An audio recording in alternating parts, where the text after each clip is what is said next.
I've read my diaries as an adult that I wrote as a teenager, and I was a complete weirdo. So I just didn't have an off switch. Like, Yeah. I couldn't just go for a few drinks and have a great time. Like, it just was always to the point of, like, not remembering the next day. I met my wife, and then being in a relationship with her, it was the first relationship that I'd had where she just loved me for me and actually celebrated things in me that I didn't know were there. I think there are a lot of people that are on the side of human rights, trans rights. It's just that we're not hearing those voices because of how social media and media works. We were all rooting for the Little Mermaid when she wanted to transition from a mermaid to a human, weren't we? Or were you like, mutilate your fins all you want, Ariel, you'll never be human?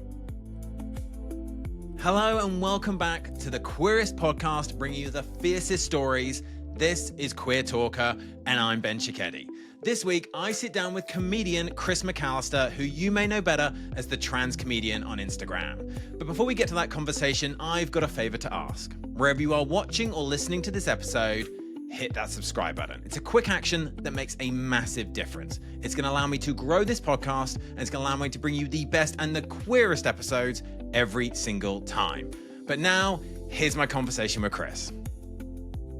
Chris, you were nominated to be on Queer Talker by the fabulous Ali Naja, and he wanted me to ask you this as the first question on the podcast. You have spoken about comedy being a tool for social change. How do you think humor can change hearts and minds? So just a simple question to start with. Yeah, that was, just ease me in.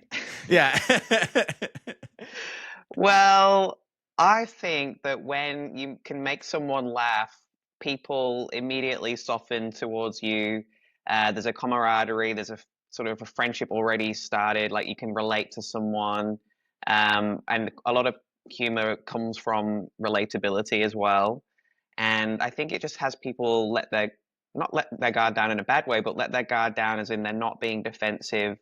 And I see it all the time on social media that people are like, well, I'm not sure if I agree with the lifestyle, but they're funny. Like, so I just think it's a really good, easy way in. Yeah. So when people have got their hackles up, they're not in a position to find things funny or laugh in a good-hearted way. And I just think that coming at someone from another angle, which could be accusatory or offensive or like with a lot of charge, often doesn't really get us anywhere. So that doesn't really create much social change. And I understand why people are angry, but for me, I think for me, I have a lot more energy when I am being happy, jovial, joking, making people laugh, and connecting people on that way than I would if I was having a go at people all the time. Yeah. No, I agree. And also, I completely understand this idea. You do bring their defenses down a little bit, and it kind of allows you them to be more receptive to what you're trying to say. And let's be honest, being queer should be incredibly joyful. So the fact that you can bring that joy, even in kind of the challenging kind of topics at times, is super important. I have this theory that to understand an LGBTQ plus person as an adult, you first need to understand them as a young person. So what should I know about you as a child or a teenager to understand the Chris that sits in front of me today? Oh my goodness. Um, I've read my diaries as an adult that I wrote as a teenager, and I was a complete weirdo. So I don't know. You'd be like, oh, this person needs some help. Just so weird. Just so much going on in my head that I wasn't saying out loud, I think. Also, I don't know. I also had a pretty good upbringing that, I mean, I came from a divorced family and stuff like that, so it wasn't all sunshine and roses, but in that I never felt abandoned or unsafe. And Okay. so I feel like I'm really lucky to have carried a self-assurance with me through my life in that I don't, I don't feel anxiety or unsafe in any way. So I think that that's probably something that I've had since my childhood. And, I was growing up as a little girl. in Northern England, but I was a tomboy. I was playing football with all the boys. All my best friends were boys. Like I played Lego, all of the, stereotypical boys things, but no one ever had a problem with that. Like it was just, Mm, so it didn't occur to me as anything weird. Even though I got caught, oh, Chris is a tomboy, Chris is a yeah. tomboy. That's what people would say. So I noticed that part, but it wasn't said in a bad way. Yeah. So yeah, Yeah, that is quite nice. I've had guests in the past who have talked about the fact that Ollie Pike from Pop and Ollie talked about this, that, he felt very policed when he kind of got to school, for example, where he mm, was used to dressing in a certain way and playing with certain toys. And then suddenly he felt very policed by the teachers and by kind of the other students. So it's nice to hear that it's not always the case and that people can kind of be authentic kind of from a relatively young age, right? yeah. I mean, I suppose I was talking about family in that respect. Yes, as soon as I got to high school, then I wasn't allowed to play on the team with the boys anymore, play football. So I just stopped playing football because they didn't have a girls' team. And who knows, might have been a professional footballer. Um, and also then obviously you're going into these separate changing rooms and like you're sort of put with the girls, or I was put with the girls, and it was, I guess, gender became more apparent at that time. And I didn't really conform to, like, I hated wearing skirts. And I think it was like my second year of high school, they brought in allowing girls to wear pants. And I remember being very relieved. So I think a lot of the time, even if it was like this sort of not pressure, but like this expectation that you conform to gender. It just wasn't really anything that I was thinking about like consciously. It was just something that was like there at the back of my mind, or, you know, no one was talking about being gay back then. This was like the early 90s. I know I look younger, but no. Clearly. I Yeah. mean, so if you take yourself back to the 90s and that time, do you remember the first LGBTQ plus person you became aware of, either in real life or through media? And then what kind of impression did that leave on you? I was trying to think about this. So I came out as a lesbian when I was like 17. But before that, as a child, I don't remember seeing much at all. But I do remember, I don't know if you know Beth Jordash, who was a character in Brookside, played by Anna Friel. Yep. Yep. And they were the first lesbian kiss on television before The Watershed. Yeah. And that was in 1994. So I was 12. And I remember being very intrigued by that moment. And didn't even watch Brookside at the time, but it was all over the newspapers, and I think I Yeah. might have started to watch it not long after that. Yeah. But still, like very much, it was like a kept it to myself. Didn't say why I was watching it, and probably made some excuses or something like that. But I remember I used to have a paper round, and I used to go and deliver the papers every weekday morning before school, and it would have been around this time. And I remember thinking, oh, like I think I might be a lesbian, or however I thought it, whatever word I used at the time. And then I remember at the time, I don't know if people still say this, but a lot of people used to say, "Oh, kids go through phases like this. It could just Mm. be a phase." And I thought to myself, "Oh, but I hope it's not a phase." Like I actually, That's like nice. it was like a nice warm tickle in your chest or something like that. Mm. It's like I suppose like now people call it like gender euphoria or something, but it was that kind of gay Yeah. euphoria. Like it's something that excited me and felt good. Yeah. Yeah. Yeah. That's amazing. So when after kind of that feeling and kind of coming out, when do you think you first authentically felt yourself? And then when did you feel you could bring that authenticity to everything you do? I've got to say that's probably a lot later. Uh, Growing up in England, I went to uni in Manchester. I had just come out. I was like partying a lot, and which, you know, it was a great time, had a really good time, but I think a lot of that hid, like, me just being able to be authentically me and actually socialize without drinking. I I gave up alcohol about 8 years ago now, and that was the time that I just got out of a relationship and I met my wife, and so we met and, I wasn't drinking, and then being in a relationship with her, it was the first relationship that I'd had where she just loved me for me, like,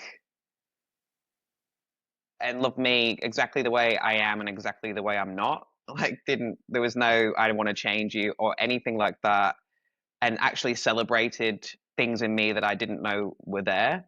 And so I had this just I don't know, allowance Mm. to be me, and then in that way felt very free to be more self-expressed and enjoy being with people or around people without the need for alcohol or so yeah, I think that was when I was really starting to be authentically myself and be confident and actually start living my life to the fullest and being creative and stuff. And I mean, now we can have a little like drink every so often, but there's never getting drunk or anything like that. Now I feel very at peace with having control of all my faculties. And do you think it was drinking and alcohol kind of gives people that mask because it kind of allows them to hide behind the alcohol, or was there anything like that that you felt and that's why you stopped drinking? Um, yeah, I mean, I really enjoyed it. Like, I mean, I worked in pubs Okay. all throughout my 20s. Worked in Manchester, and I um my first job at 18 was at Weatherspoons. Classic. So, you know, and then I went to Manchester at uni, and then I was like working in this gastro pub, and we used to Yeah. socialize after work, so we'd be up all night, and you know, it was a good time. Like, it's just that it just became that was the only way to have a good time. Like, it was unheard Mm, of to go out for dinner and not have a drink, or meet yeah. up with a friend and not have a drink, and it was just all around that.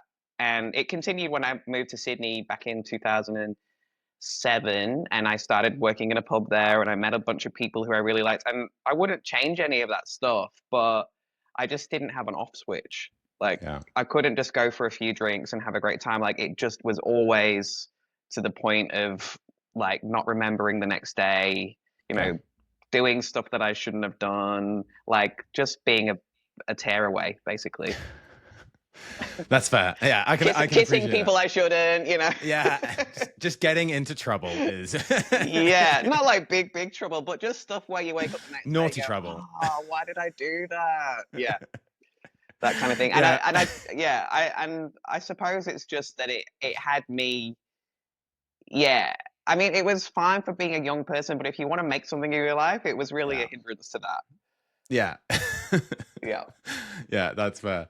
You obviously mentioned moving from the UK to Sydney now. And obviously, right now in the UK, we're seeing just an increased amount of debate and politicization around trans lives, including obviously the most recent shocking and disappointing UK Supreme Court ruling that we saw. But talk to me about what the climate is like in Australia. How is it different, better, worse? Kind of how are you kind of seeing the difference between the UK and what's going on right now in Sydney and Australia? Well, yeah. First of all, really feel for people who are trans and living in the UK right now. Yeah, my heart goes out to everyone that feels like, yeah, just like they're being pushed out of society, basically. Um, in Australia, it's different in that it hasn't sort of taken hold of politics the way it has there. Like, um, for instance, the election before last, I think, there was someone that was trying to inject, like, you know, trans fear campaign into their campaign, Yeah. but they didn't win their seat, and I think it was just like a message to our politicians that we're just not gonna we don't want to we people here are like, no, I want to talk about the cost of living, Yeah. how much our electricity bills are, how much so many people rent in Australia. It's very different to the UK in that there's way more people renting than there are homeowners, and a lot of people are like this. The younger generation are like completely being priced out of ever being able to buy a house because the cost of buying a house is so massive here, and Sydney is one of the most expensive places to buy a house in the world. So people would rather talk about that, and Mm. they're just not. They don't have the appetite for trans issues being used as a wedge issue at all. That's not to say that there isn't a little bit of it. Like in Queensland, they have banned puberty blockers for minors um, just recently, but then there is quite an active activism and advocacy uh, in trans spaces as well. So because the population is a lot smaller, I think that we can get a bit more organized Right. um, around those things. So there's lots happening as well. There's lots happening to sort of stop these things coming in before they happen. Yeah. And I think the rhetoric um, that is happening in the UK, which is the trans exclusionary rhetoric from feminist rhetoric, is not as concentrated here. There isn't this kind of us versus them situation here. So yeah, it's just different.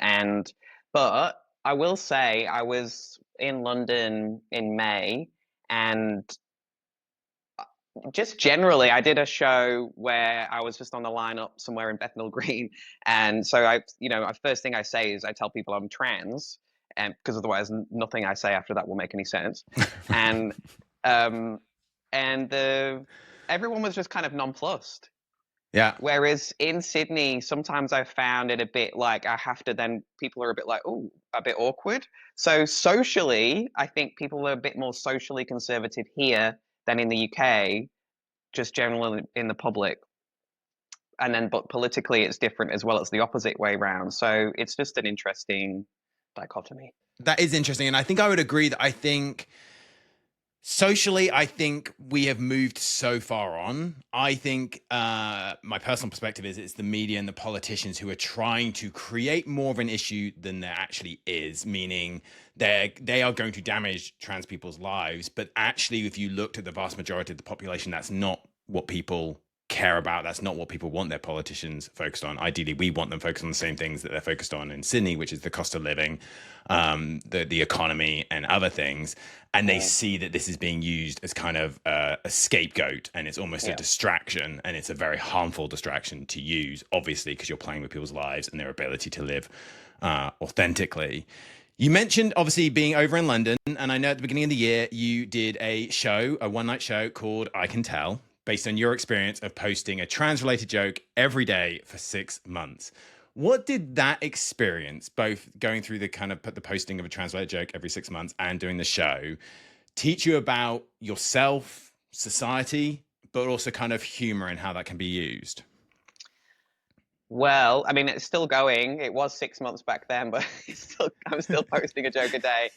I started that in September last year as it was like a writing exercise. I'll just, if I'm going to post a joke a day, I'll write a joke a day. And what I noticed that just the things that were going like viral or successful Yeah. videos were ones that like I think appeal to allies more than they do trans people. So like I have this joke about like a real experience that I was working in a retirement village, and they think I'm a cis man who's married with a child. And so they treat me like that, and I get loads and loads of praise for doing very little. Yeah. So they're like, "Oh, you took your daughter to school, Father of the Year." Yeah. Yeah. And I posted that, and that was one of the very first videos I posted, and it went bananas. And Yeah. I had all of these straight women coming on, like commenting, like, "Yeah, the bar for men is on the floor. The bar for men's in Yeah. hell," like that. Really, like having a go at their husbands and brothers and partners and everything. And so, yeah, I was really surprised. And then I've done a few other videos that are probably more to allies and or family and friends of trans people and ways that they can think about things. And so what it's told me about doing this is that there are so many people who are actually live and let live, or actively supportive of trans people. And at the same time as I was doing these had started these videos, Trump was inaugurated, and then the whole Supreme Court thing in the UK. So all this was happening, and I kept seeing online trans people. I could People were obviously feeling very isolated and that they didn't have any allies, and people would constantly put videos up going, you know, when are you going to do something about it? Like, Right. and so I wanted to show people that actually I think there are a lot of people that are on the side of human rights, trans rights. It's just that we're not hearing those voices because of how social media and media works. That we need to, like, it's designed so that you hear the most controversial voices all the time. Um, but I'm definitely not a controversial person. I'm kind of like person next door kind of humor, like pretty wholesome. And I think that just the energy that's come with me along the way of all of the connections and the community that have been made since me doing these videos, that it shows there are so many people out there. Like, the algorithm has changed for me now. I get rarely get transphobic stuff, and I mostly get people who are supportive. And I think they are out there. It's just we're on different frequencies, and often we get caught on the wrong frequency. Yeah. Yeah, that's a super interesting way to look at it. And you're coming back to the UK, right, in 2026 for another show, is that right? Yeah, so my family are all up north in Southport and around Manchester area, and so I'm going to come back and see them at Christmas. And so I thought, why not do a show? Because I did the one in London in May, and although I had people come to this show, it was amazing, from Edinburgh, Yorkshire, the Lake District, Manchester. Um, so I mean, they might come back to the show I do up north, but I'm doing a show up north, and I've had a post out that invites people to vote on which town I do it in, and then I'm going to announce in 2 weeks where it's actually going to happen. So it'll be first week of January, probably. That's exciting. So people look out for details because that will all be coming. I also saw recently that you are starring in a new web series called Kit, which follows a trans person navigating pregnancy. What was important to you about bringing that story to life? Nobody's telling it. Yeah, yeah. Yeah, I mean, we did. I mean, if you're sort of in that kind of world, you might follow people that are trans men who have been pregnant or had babies and are now like posting their stuff on Instagram or whatever. But yeah, I don't think I've ever seen any dramatized story of it. And as a lesbian for years, like, I've got a child, but I didn't carry her. And as a lesbian, that was completely off the cards for me. I was like, absolutely no way. And that was way before I'd even like thought about gender and Mm, who I was. But I just knew that that was something that I just was way too feminine for me, and I couldn't even be with it. Since yeah. transitioning, my wife and I were trying to have a baby, and we tried with her a couple of times. It didn't work. So then I said, well, I'll try.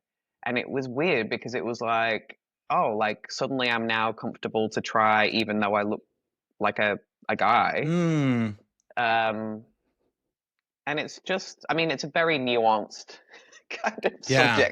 subject matter. It's not your palatable, trans men want to be just men and only do men things.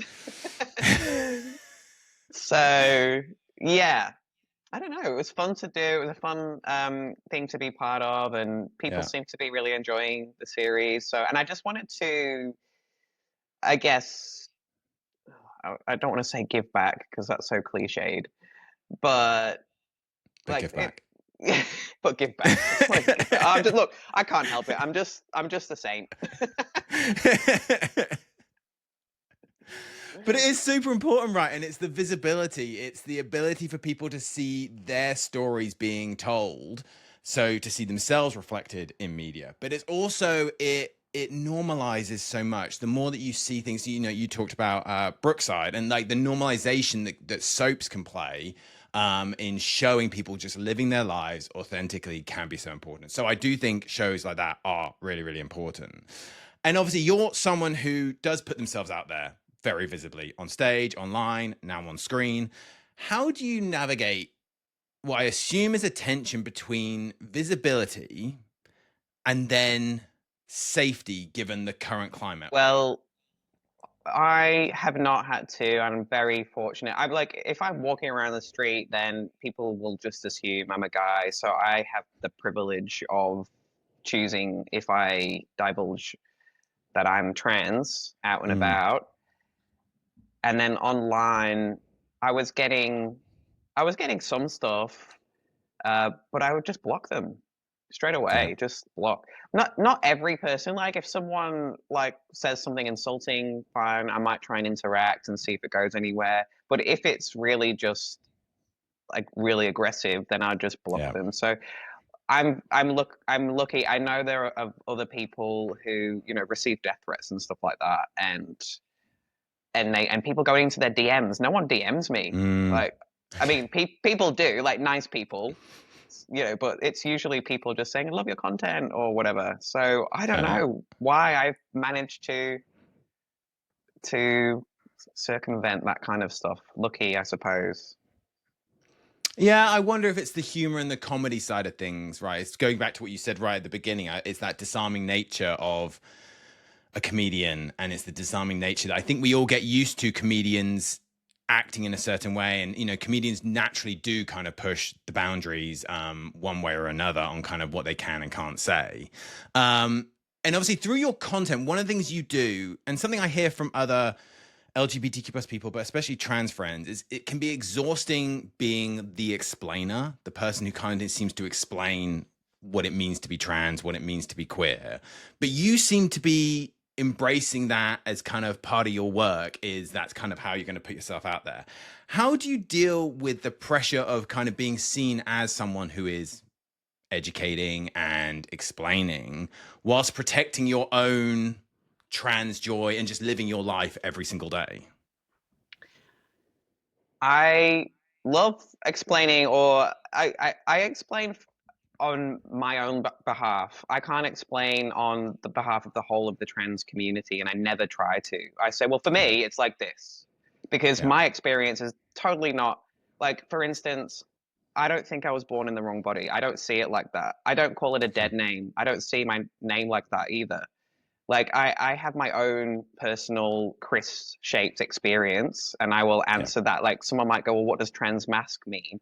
Well, for me, transmasc means that I'm trans, and but I don't identify as a man.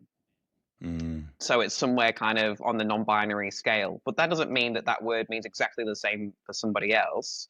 yeah. Also, if people are engaging and asking questions, then I like in asking questions in good faith, then like I invite that.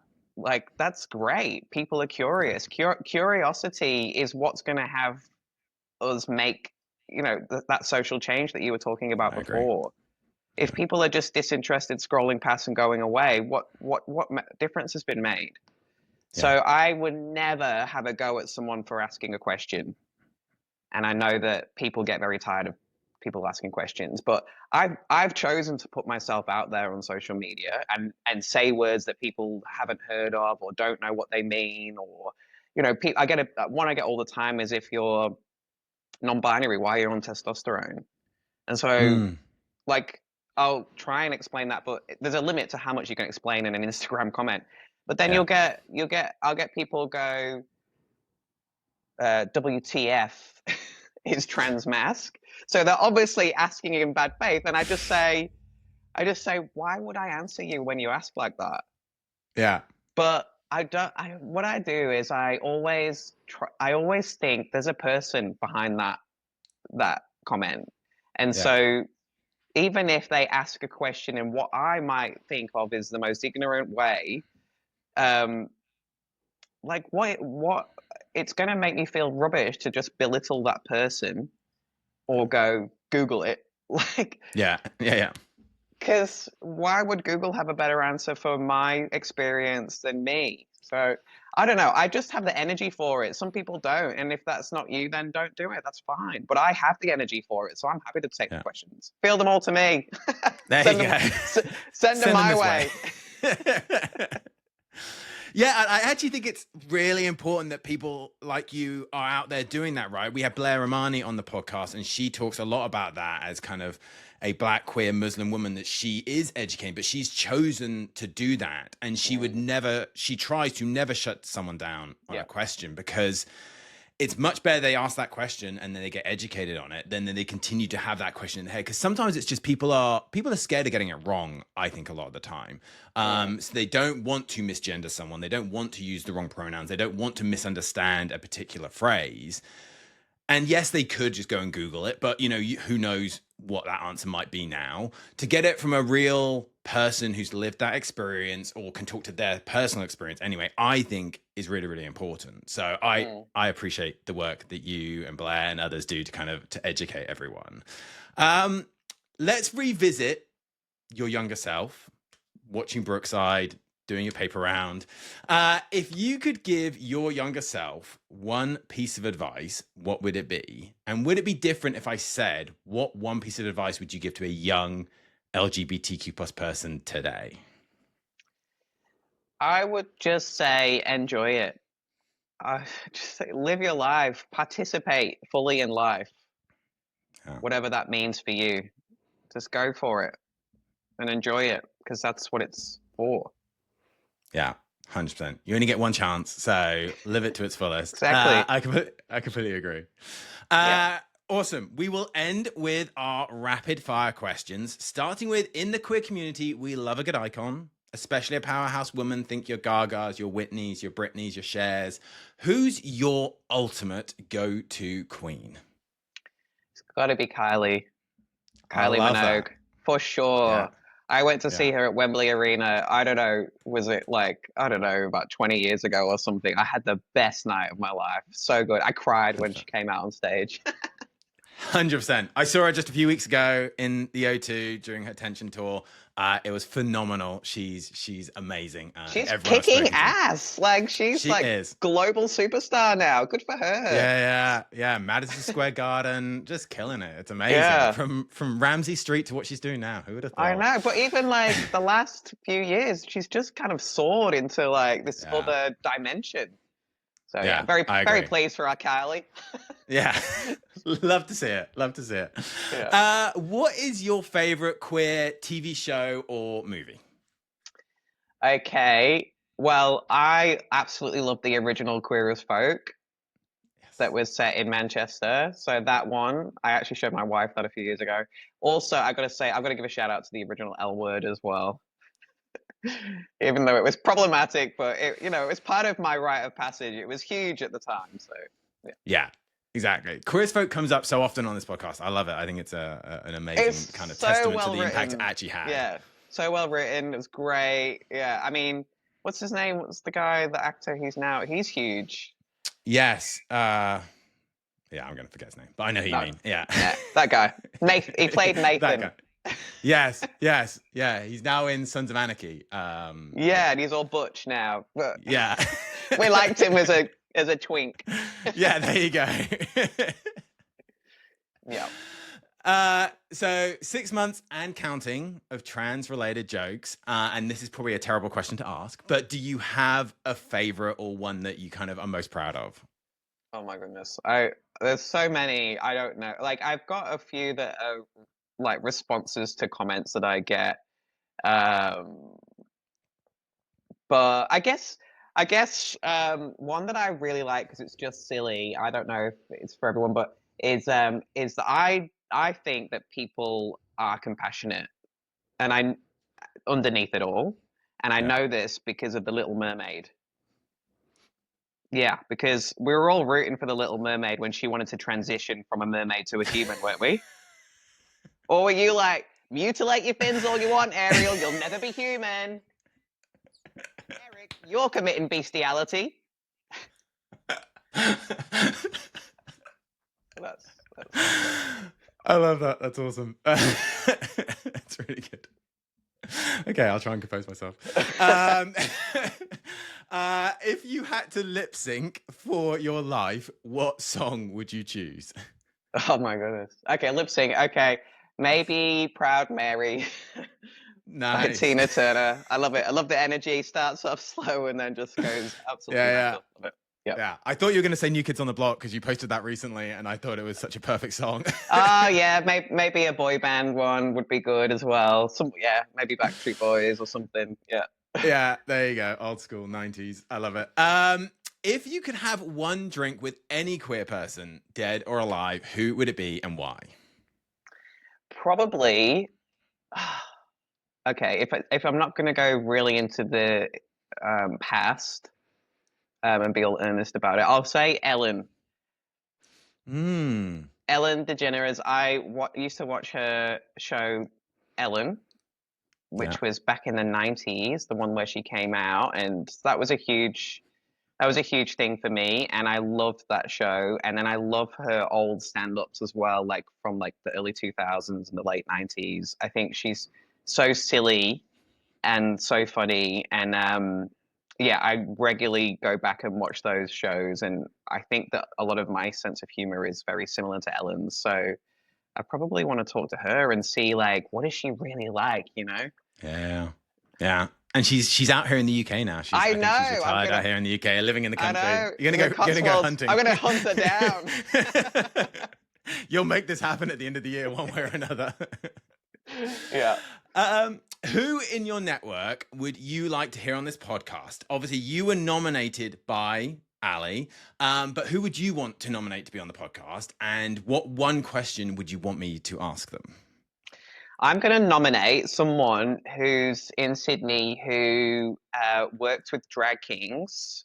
She's known as the King Coach. She's coached 139 first-time drag kings from Wow. complete novice to stage. And her name is Dana Kalani, and that's my wife. Oh, amazing. I love that. Okay. I love that. That'd be an amazing conversation. Do you want me to tell you the question? Yes, go for it. All right. So, how has working with so many first-time drag kings changed your own relationship with gender and performance? That's super interesting. That's super interesting. Okay, well, we will do our best to get her on the podcast, and I will definitely ask her that question first. I think that'd be fascinating. Chris, thank you so much for being on the podcast with me today, but just thank you so much for the work you do. Obviously, I love the comedy, but I love the message that's behind the comedy, and I do believe you break down barriers through comedy, and you can reach new people and win over hearts and minds. So I really appreciate your work. Everyone should check you out. Everyone should hopefully come to your shows, either in Sydney, but also here in the UK when you're back over. We will include links in the comments and the description section for everyone to engage with you and celebrate your amazing show. So I appreciate you so much being on the podcast with me today. Thanks, Ben. It was awesome. Quick talk.